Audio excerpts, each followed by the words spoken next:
All right, cool. Welcome to the, I don't even know what this is anymore, number of our cocktail hour.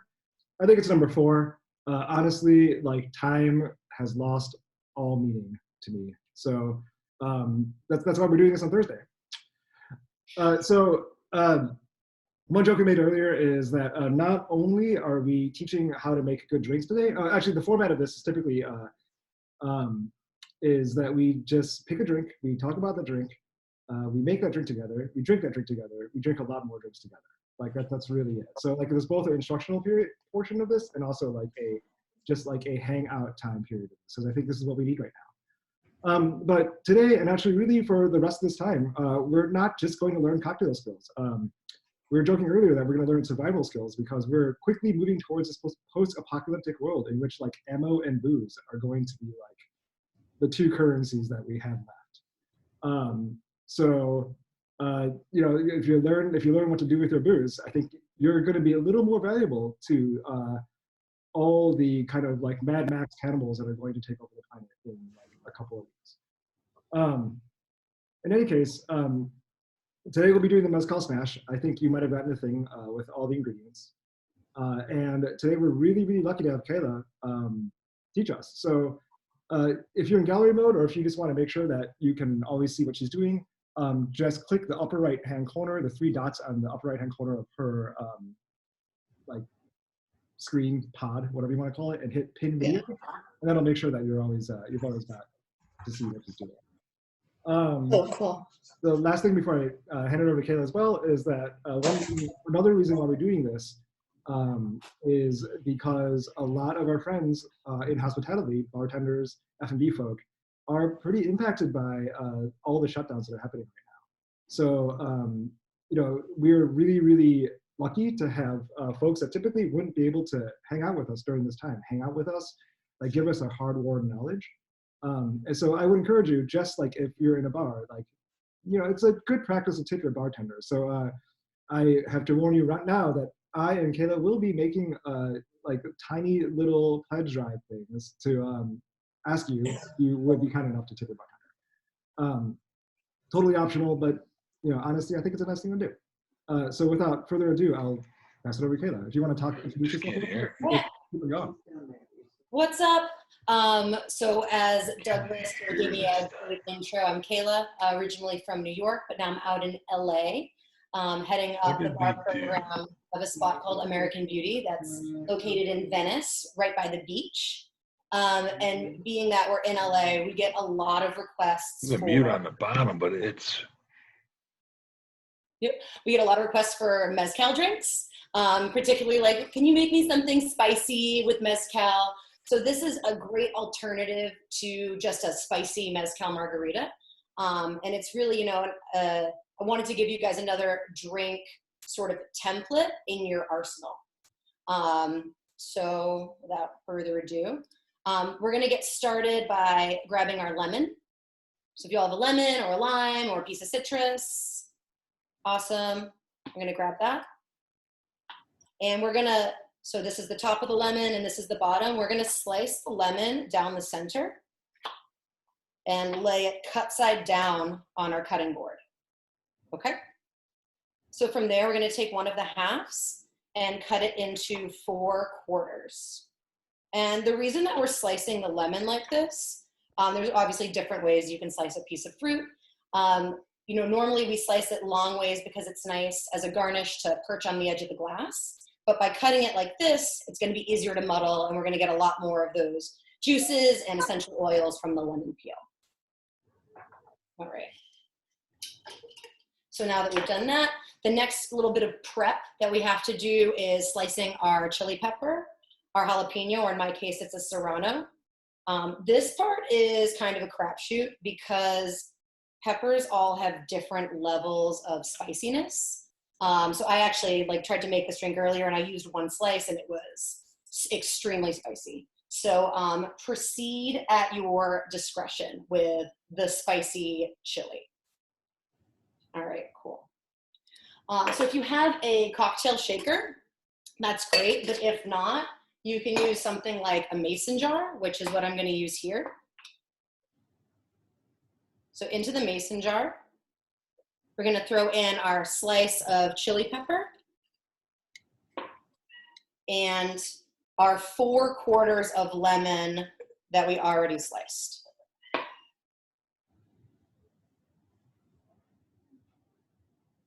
All right, looking good. So from there, we'll grab a muddler. If you have a muddler, that's great. If not, I'm actually just gonna go ahead and show you all the alternative methods. You can use a wooden spoon. So I'm actually just gonna go ahead and use the back and the handle of this wooden spoon to start mashing up this lemon. Yeah, again, if you have a muddler, it's way easier because I'm kind of destroying this right now. I do a muddler, so you know what? Perfect.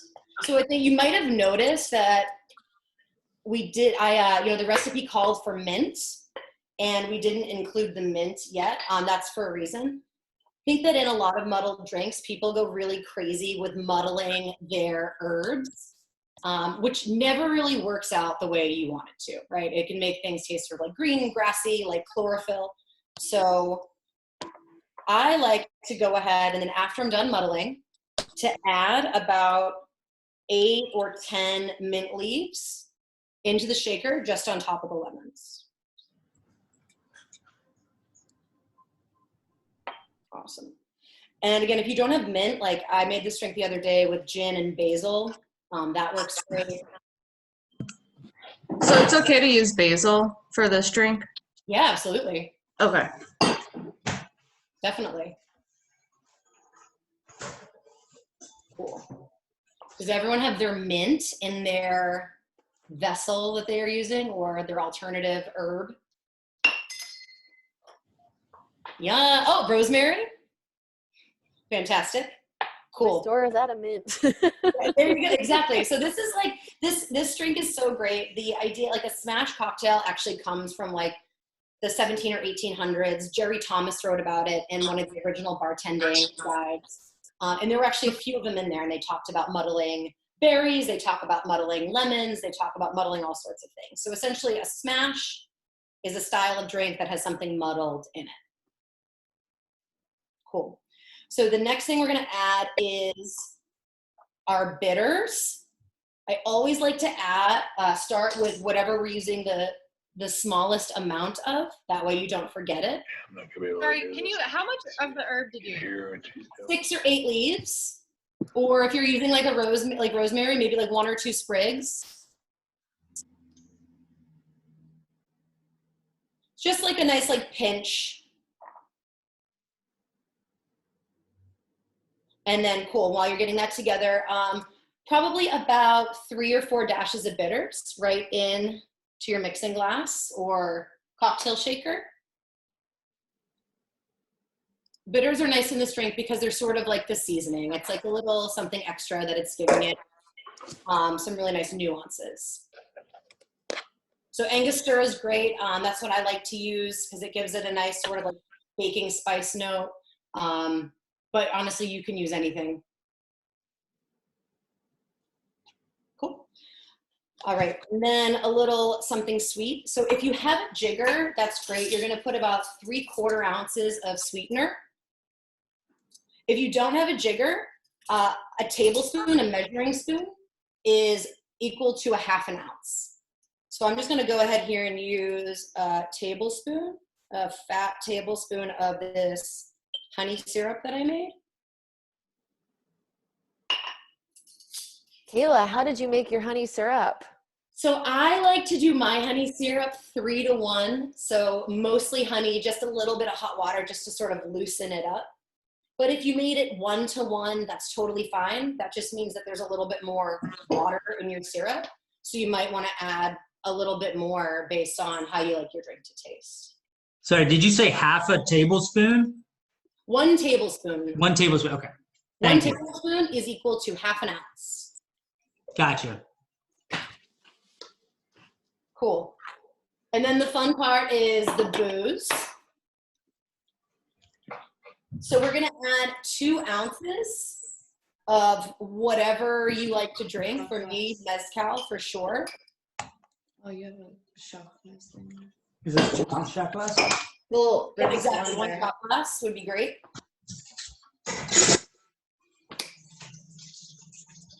I'm actually going to use a blend of different spirits. I'm going to use a blend of tequila and mezcal. So if you wanted to do that at home, half of your shot glass filled with tequila and then top the rest off with mezcal.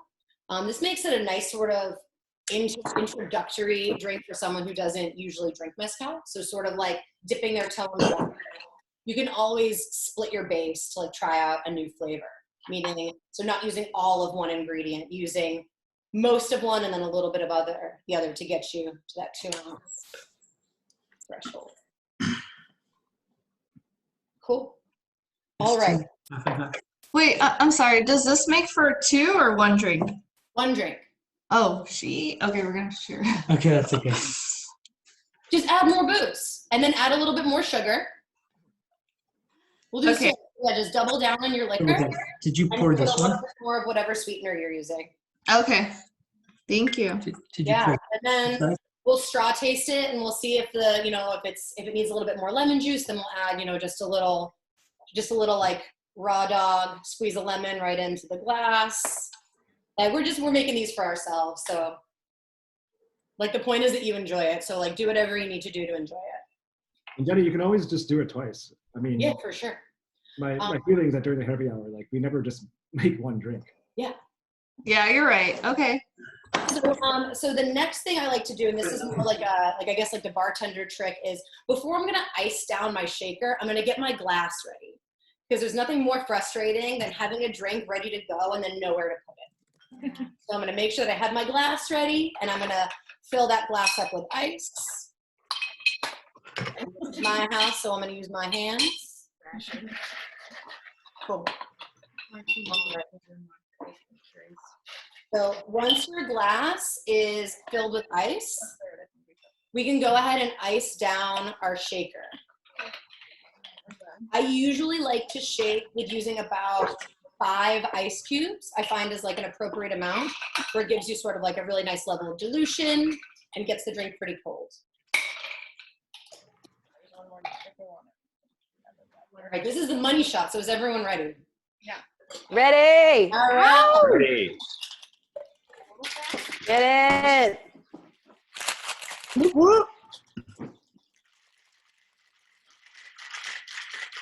Awesome. So if you have a straw or a spoon nearby, I definitely recommend straw tasting your drink before you pour it out. That's great. There's an old expression that the person who doesn't straw taste, essentially their muddled drink, is an asshole. Don't straw taste your drink, you're an asshole, meaning like no one's that good, right? Like you never know how much juice the lemon had in it or how spicy that jalapeno was. So we just do kind of like a little quality check to make sure that everything's tasting good. So in the event that, you added more booze or added more sugar and it's not tasting right, go ahead and, add a little bit more citrus, add a little bit more, whatever you think it needs to balance it out. You didn't add ice in the tumbler, right? I did, yeah, ice in everything. Oh, so how much did you add in the tumbler again? Sorry. The shaker, about Shaker. 5, yeah, about 5 cubes. Oh, okay. And then I like to, when I'm pouring this drink, since you can actually, if you want to take a look at this, you see here how like this is a muddled drink, but all of the mint is pretty much still intact, right? Yeah. Like, you don't want to be shredding your herbs. Okay. You just Use want some more to ice. bruise them a little bit so you're getting those aromatics and oils. Cool. And then, yeah, we're just going to go ahead and strain this into a glass. Awesome. If you have a little like extra mint on hand, you can go ahead and like pop in a little garnish, like a little dehydrated lemon.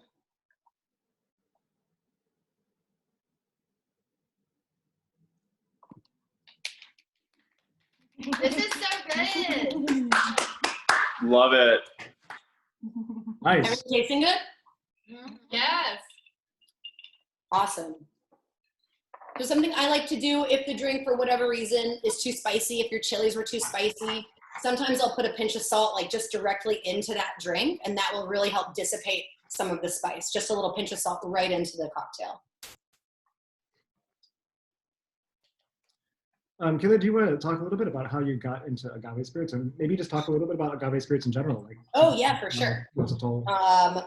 So I don't even know this person, but if you're into Mezcal, like this is like the best book ever on Mezcal by Emma Jansen. Super comprehensive reading, and like she really gets into the basics of different agave distillates and nerds out. But I think that, you know, my road to love tequila is pretty funny for me because, you know, my first real restaurant job was at a Chili's, and I worked at Chili's Bar and Grill and Bar for all 4 years throughout college. And that was like, you know, my introduction into maybe not the best cocktails, but into some cocktails, and definitely into the hospitality field. And so from there, I moved on to New York City and worked at a couple other bars, and then wound up working at ABC Cocina, which is another, it's a John George property, which has a Latin-inspired menu. So huge list of margaritas there. And then I found myself working at specifically a tequila mezcal bar called Mayawell on the Lower East Side, and really just dove headfirst into learning everything that I could and like experiencing agave.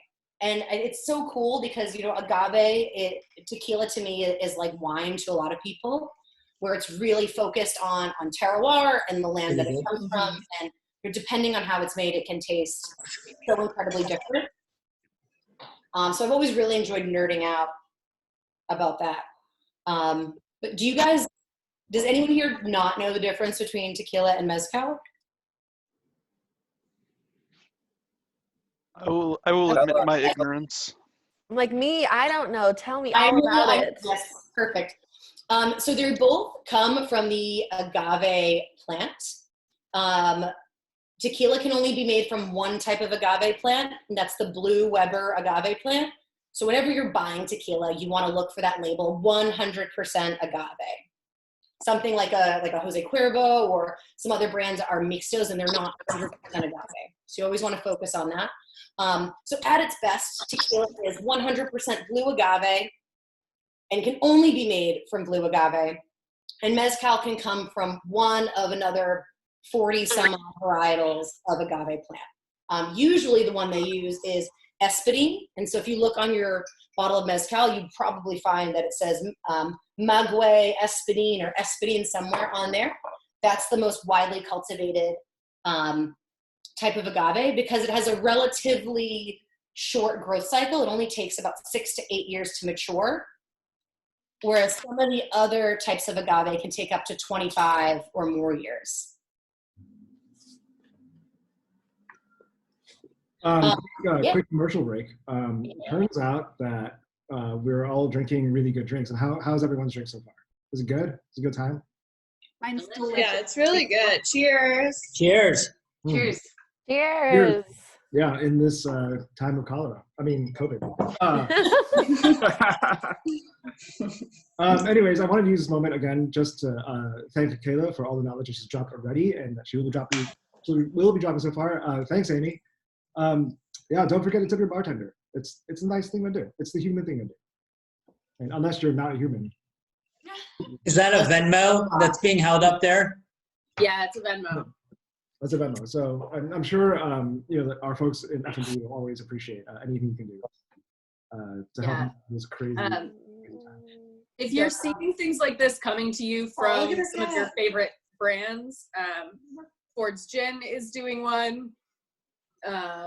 Laird's Applejack is doing one. If there are any liquor brands that you follow on Instagram, Facebook, whatever else that are hosting virtual happy hours, all of those programs right now are trying to help bartenders cobble together income. In New York City, approximately 14% of those who have been unemployed for 14 days, so 2 pay cycles or more, still have not had their unemployment insurance claim processed. I know a fair number of people who've been out of work since March 13th who have not successfully been able to file an unemployment claim. So when you see, if you see things like this that look like they might be fun, you have some things in your bar at home that you don't know what to do with, or you saw a cool thing when you went to your essential business liquor store that's still open. Those kind of opportunities are, for a lot of bartenders and hospitality professionals right now, the only income that they have coming in. I know in our house, because I'm an industry person and my partner is not, we're realizing some very real savings, not being able to go out and have cocktails in bars. And so if that's the case in your finances as well, there are a lot of people who could use your help right now. I'm Cameron, by the way. I'm friends with Doug. He was one of my regulars in Chicago, way in the way back. I live here in New York City now. And I'm super enthused that you all are joining like some of my most favorite bartenders on earth to have some cocktails. What part of New York are you in? We're in Brooklyn. Oh gosh, Brooklyn's scary right now. Picture like, well, it's been really interesting living in New York through all of this and knowing a lot of people who don't live in New York, because the experience is far less apocalyptic than I think it's being represented to others. There are certainly like really horrifying stories. We have like the most overburdened healthcare system in the world right now in this like 8 square miles. Well, yeah, I'm on the Upper West Side. It's just like, it's quiet is the weirdest part, I think, except for the sirens. For sure. It's like, Quiet uptown. I didn't realize you were in New York. I was like, yeah, I was like, no, it's super quiet, except like sirens are really loud and they're like at weird times of day.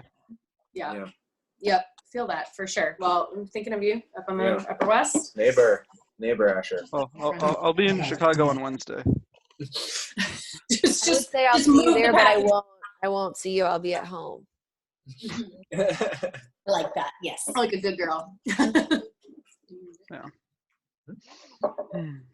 I just want to take a moment and talk about, one thing you mentioned is that smashes are kind of like a family of cocktails, and it's like really easy to sub things in and out, you know?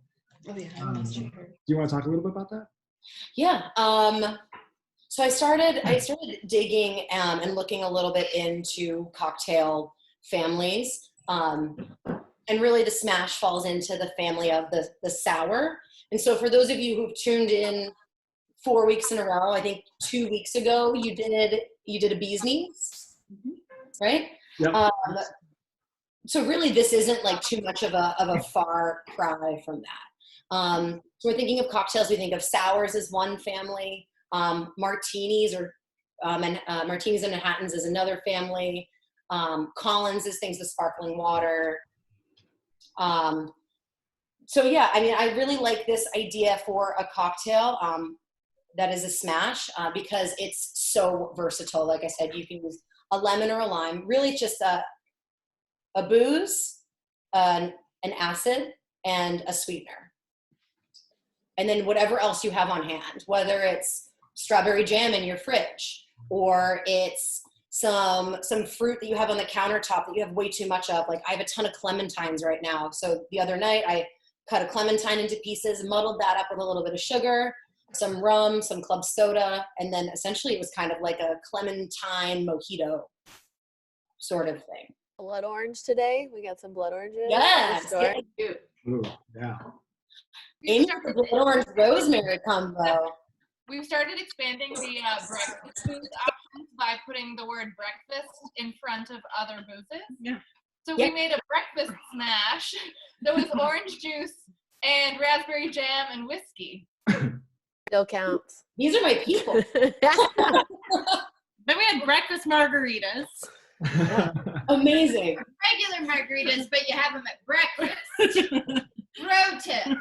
It's your daily dose of vitamin C. No scurvy for anyone. It's fine. Right. What is that? Coffees, like, you know.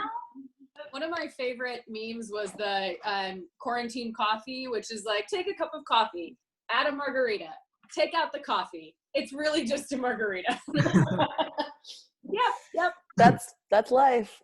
It's airport rules. Yes. Do whatever you want. So does anybody have any more questions? Not Before we exist. just like start drinking in earnest? For those of you guys who make cocktails a lot, I don't. I think the first one I ever made was Doug's class like a few weeks ago. I feel like now I'm getting like a sense of technique. So how do you keep track of the proportions? Do you like write them down somewhere? Do you just like memorize them? So yes, memorize them. Yes, write them down somewhere. So with most sours, the easy one to remember is 2-1-1. So 2, like you have the most booze, and the 1 is like a little sweetener, and then the other 1 is a little acid. So and we're talking about equal parts. So if you're using a shot glass, 2 full shot glasses of booze, that would be a lot. So tread lightly. 1 full shot glass of citrus, and then 1 full shot glass of sweetener. Then you kind of like get to know how you like your drinks from there. If you're someone who likes it a little less sweet, go ahead and dial down that sugar. Or if you're someone who likes a really tart drink like a Ricky, you can go ahead and increase that acid. So I think it's trial by error, and you figure out like, okay, these flavors work well together. But the golden rule ratio for me is 2-1-1 or 2-3/4/3/4. But 2-1-1 is easy to remember, so. So you were saying that so mezcal is the super class. So tequila is a category of mezcal. So this is where it gets kind of confusing, because tequila is mezcal, but mezcal is not tequila. Right, like squares and rectangles. Yeah, exactly. Oh, yes, perfect. I forget that a bunch of nerds on the line. Bourbon and whiskey. But if so how long does it take to once you have a mature agave plant, how long does it take to distill the liquor? Well, that's another really good question. So it depends on what you do next to it. So usually tequila is cooked in an autoclave. So autoclaves are used for lots of things. They use them actually like in your nail tech salon to sanitize their tools, or they use them in dental offices. But essentially what it is, it's a large convection oven. Heats up everything really evenly, and the air circulates around it. So that's usually how tequila is cooked or roasted. Mezcal is typically roasted in the ground in stone pits, and that can take a number of days. The process of autoclaving to tequila can take, I don't know, half a day maybe. Okay, but it's not like an additional few years. It's No, not at all. Okay. I think that's another reason why you see sort of like the price disparity in tequila versus mezcal. Mezcal is usually a little bit more expensive.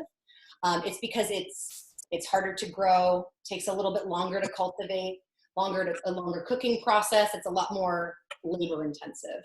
But you said mezcal is harder to. Certain varietals. Well, I thought tequila was the one that had to be a really specific plant. It's a super specific plant, but that they're all sort of clones of each other. Whereas mezcal, depending, I mean, of course, people are growing it and harvesting it in the same way they are tequila, but a lot of times it's wild cultivated. Oh, okay. I had a really good, like my 101 class with tequila. The way that they age scotch or whiskey, you know, like you get your 25-year-old scotch and people pay all this money because it aged for that long. Some varietals of mezcal have to grow in the ground that long. So it does its aging ahead of time, which is why when you go out and see some mezcals, it's, you know, up in the hundreds of dollars, even the same way that you pay for a 25-year-old scotch. It's because it aged that long in the ground before it could be harvested. Whereas like blue agave is pretty standard, like a couple years. There are certain types and varietals of mezcal that take 25 years before you can really harvest it and do anything with it, if that makes sense. And the maturity of the market also has to do with that. So tequila has been commodified for much longer.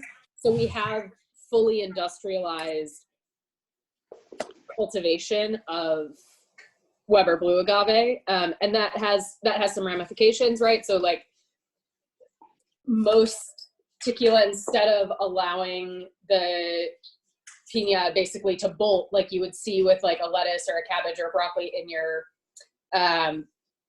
garden, where all of the sugar in the plant is devoted to the effort of reproduction and goes to feed the flower, all of those blooms are decapitated, and Weber blue agave specifically and some other magueys send out runners like strawberries do, And in tequila cultivation, they're specifically called huelos. And so like cutting off those huelos and transplanting them so that they have enough access to resources to fully mature and develop those sugars is a very well understood and like often in many cases fully mechanized process.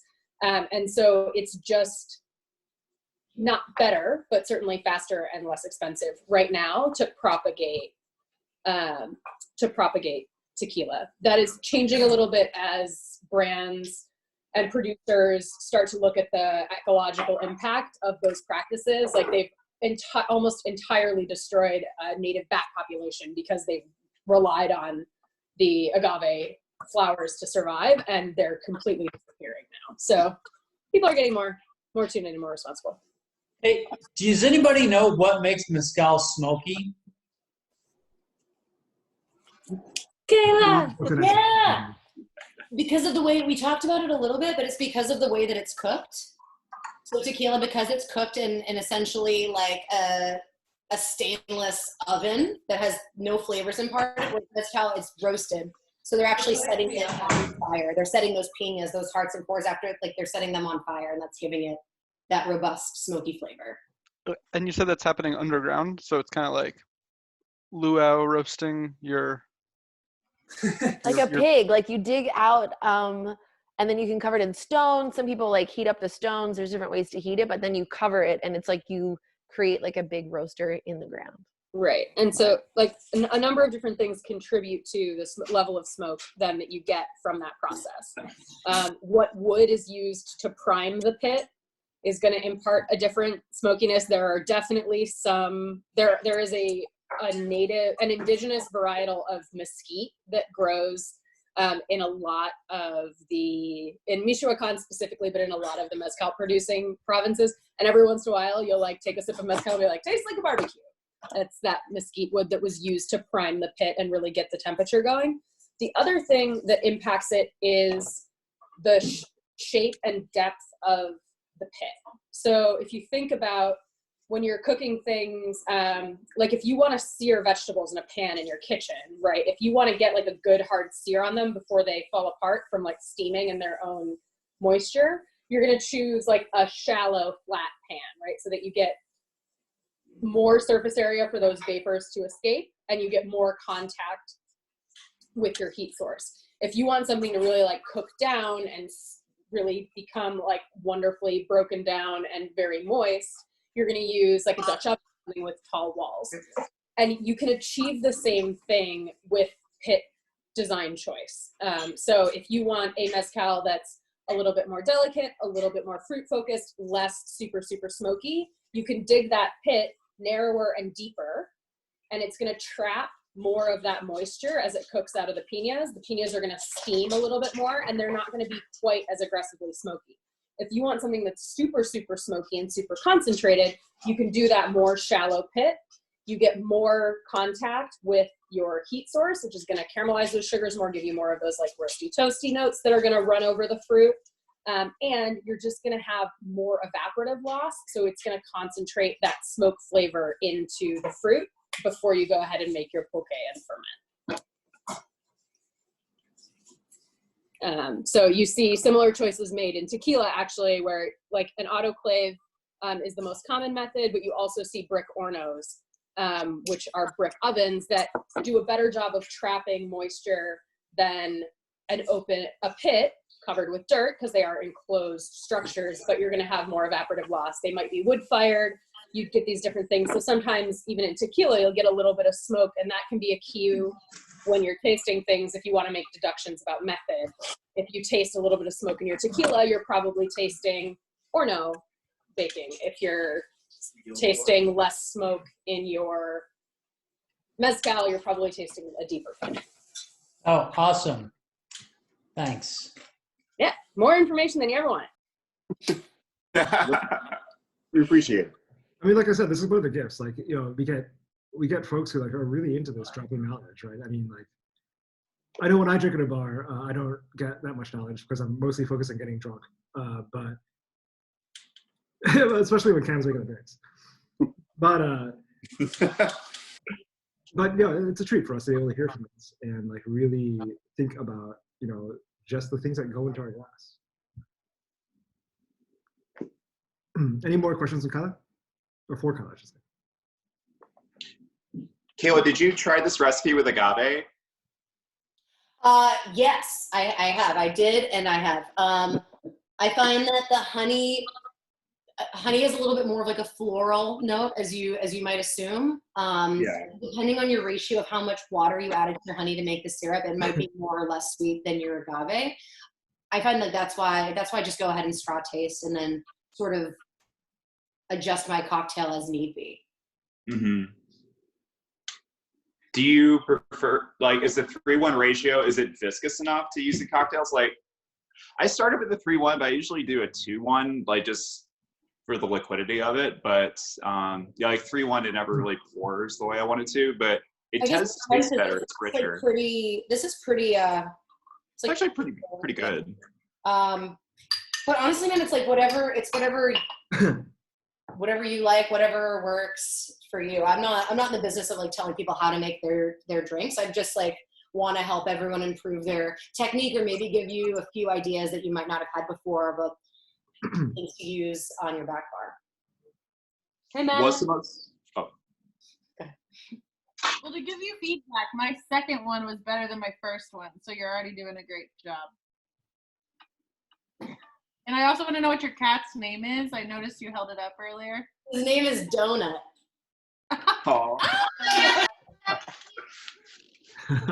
Bring Donut back. Yeah, we need more donut. Donut bite. Let's see. Oh. I have cuts all over my hands because he makes sure I stay in check. Say hi, bud. Yeah, look. Hi, Michelle. What does in check mean? No picking me up. No picking me up. You can pet me exactly 3.5 times, but if you go too hard on like the last time, then I'll lunge. You know. What is half a pet? What is like you're like don't touch the butt kind of a thing. Yeah. Just started out. Got it. Nice. Well, thanks everyone for joining us, and once again, a special thanks to Kayla. Thanks so much. Kayla's the best. Yeah, as Amy's got the memo thing there. Don't forget to tip the bartender. Again, it's the nice thing to do. But yeah, now I find that like I don't know about you guys, but like for me, one of the things I look forward to the most like during the week is this time together, just to drink good drinks and to hang out with each other. I mean, you all are here because you all are people that I love, or because you are people who like people I love. And oh, Doug, I love you too. Warms my heart. So feel free to use like the rest of the time just to hang out, to chat, to talk about like this crazy, ridiculous world that we live in, to drink more. But I truly believe like the community that we build is the community that we're going to be getting out of this, right? So let's do that. Let's do that. Round it up for you, baby. Thanks again, Kayla. Thanks, guys. Thank you, Kayla. Thanks, Kayla. Simply the best.